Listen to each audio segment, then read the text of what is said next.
The Lion, the Witch, and the Wardrobe. Chapter 12. Peter's First Battle. While the dwarf and the white witch were saying this, miles away, the beavers and the children were walking on hour after hour into what seemed a delicious dream. Long ago, they had left the coats behind them, and by now, they had even stopped saying to one another, "Look, there's a kingfisher," or "I say, bluebells," or "What was that lovely smell?" or "Just listen to that thrush." They walked on in silence, drinking it all in, passing through patches of warm sunlight into cool green thickets, and out again into wide mossy glades where tall elms raised the leafy roof far overhead, and then into dense masses of flowering currant and among hawthorn bushes where the sweet smell was almost overpowering. They had been just as surprised as Edmund when they saw the winter vanishing and the whole wood passing in a few hours or so from January to May. They hadn't even known for certain, as the witch did, that this was what would happen when Aslan came to Narnia. But they all knew that it was her spells which had produced the endless winter. And therefore they all knew when this magic spring began that something had gone wrong, and badly wrong, with the witch's schemes. And after the thaw had been going on for some time, they all realized that the witch would no longer be able to use her sledge. After that, they didn't hurry so much, and they allowed themselves more rests and longer ones. They were pretty tired by now, of course, but not what I'd call bitterly tired. Only slow and feeling very dreamy and quiet inside, as one does when one is coming to the end of a long day in the open. Susan had a slight blister on one heel. They had left the course of the big river some time ago, for one had to turn a little to the right, that meant a little to the south, to reach the place of the stone table.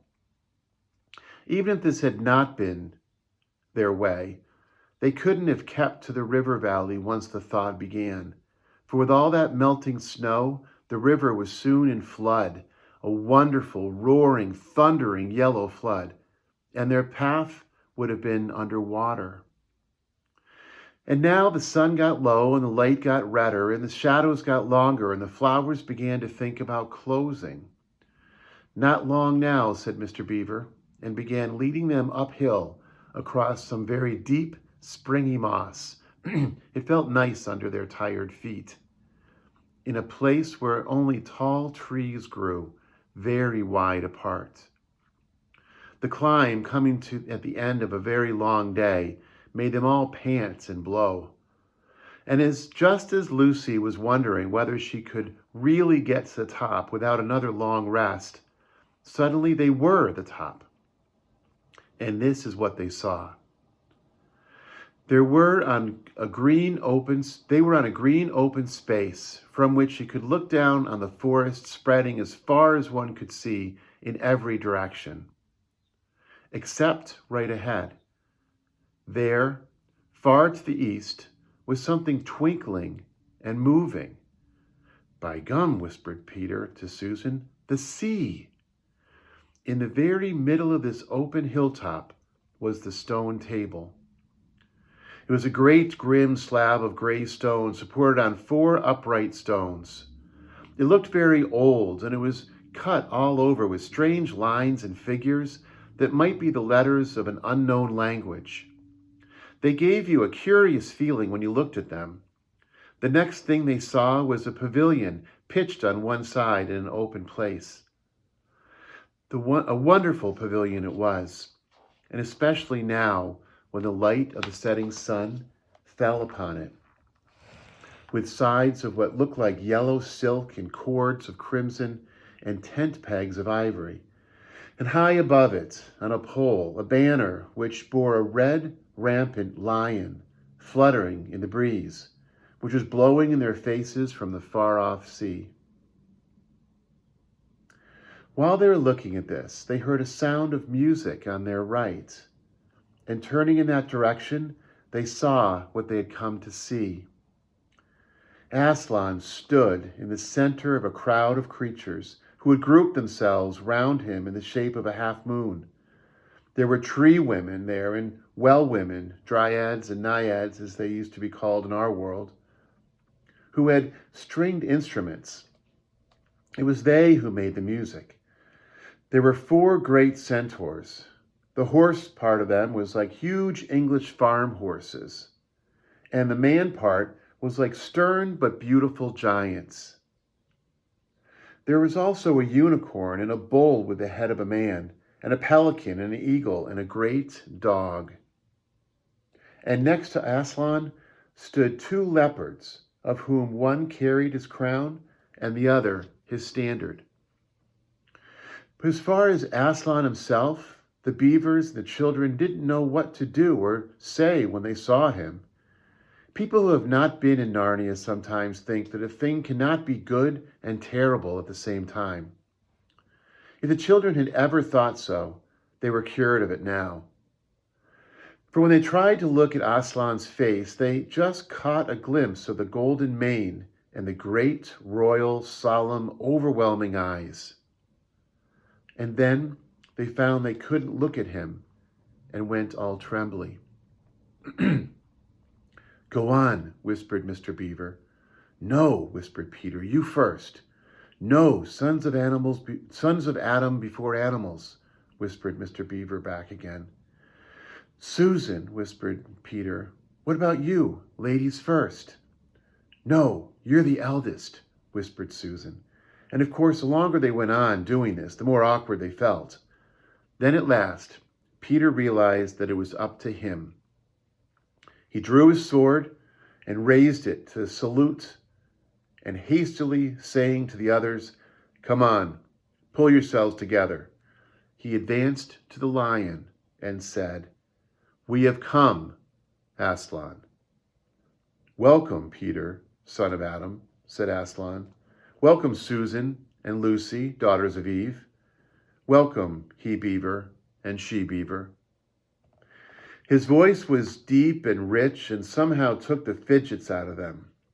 They now felt glad and quiet, and it didn't seem awkward for them to stand and say nothing. "But where is the 4th?" asked Aslan. "He has tried to betray them and joined the White Witch, O Aslan," said Mr. Beaver.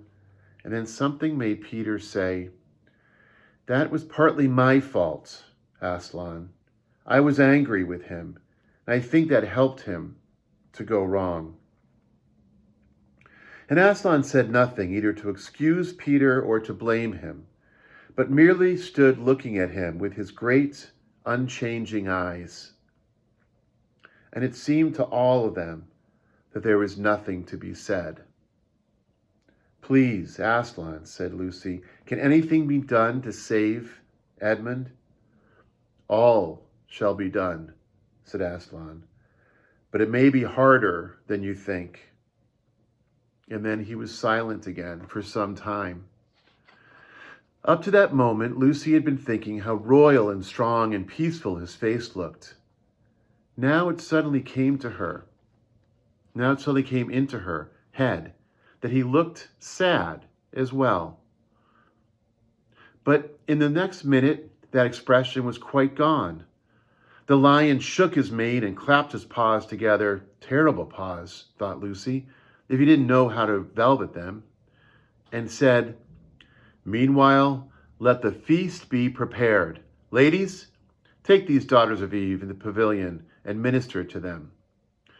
When the girls had gone, Aslan laid his paw, and though it was velveted, it was very heavy, on Peter's shoulder and said, "Come, son of Adam, and I will show you a far-off sight of the castle where you are to be king." And Peter, with his sword still drawn in his hand, went up with the lion to the eastern edge of the hilltop. There, a beautiful sight met their eyes. The sun was setting behind their backs.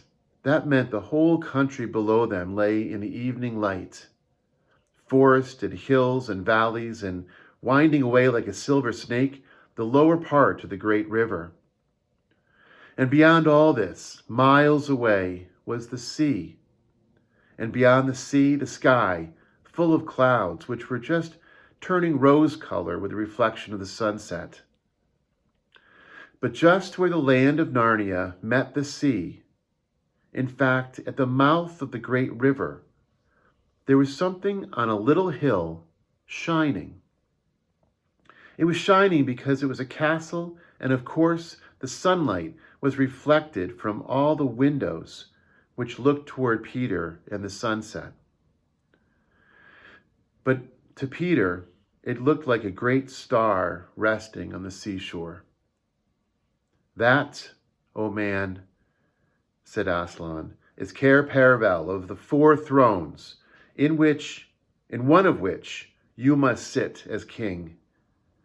I show it to you because you are the firstborn, and you will be high king over all the rest. And once more Peter said nothing, for at that moment a strange noise woke the silence suddenly. It was like a bugle, but richer.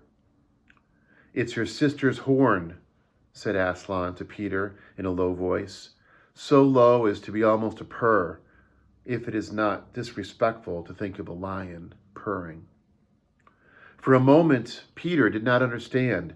Then, when he saw the other creatures start forward and heard Aslan say with a wave of his paw, "Back, let the prince win his spurs," he did understand and set off running as hard as he could to the pavilion. And there he saw a dreadful sight. The naiads and dryads were scattering in every direction. Lucy was running toward him as fast as her short legs would carry her, and her face was as white as paper. Then he saw Susan make a dash for a tree and swing herself up, followed by a huge gray beast. At first, Peter thought it was a bear. Then he saw it looked like an Alsatian, although it was far too big to be a dog. Then he realized that it was a wolf standing on its hind legs with its front paws against a tree trunk, snapping and snarling. All the hair on its back stood up on end. Susan had not been able to get higher than the second big branch. One of her legs hung down so that her foot was only an inch or two above the snapping teeth. Peter wondered why she did not get higher, or at least take a better grip. Then he realized that she was just going to faint, and that if she fainted, she would fall off. Peter did not feel very brave indeed. He felt as if he was going to be sick, but that made no difference to what he had to do. He rushed straight up to the monster and aimed a slash of his sword at its side. That stroke never reached the wolf. Quick as lightning, it turned around, its eyes flaming, and its mouth wide open in a howl of anger. If it had not been so angry that it simply had to howl, it would have got him by the throat at once.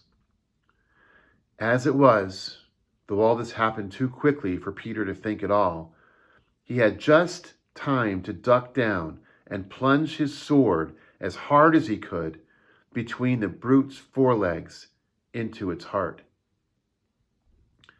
Then came a horrible, confused moment like something in a nightmare. He was tugging and pulling, and the wolf seemed neither alive nor dead, and its bared teeth knocked against his forehead, and everything was blood and heat and hair. A moment later, he found that the monster lay dead, and he had drawn his sword out of it, and was straightening his back and rubbing the sweat off his face and out of his eyes. He felt tired all over. Then, after a bit, Susan came down the tree. She and Peter felt pretty shaky when they met, and I won't say there wasn't kissing and crying on both sides. But in Narnia, no one thinks any the worse of you for that. "Quick, quick," shouted the voice of Aslan. "Centaurs, eagles, I see another wolf in the thickets. There, behind you. He has just darted away.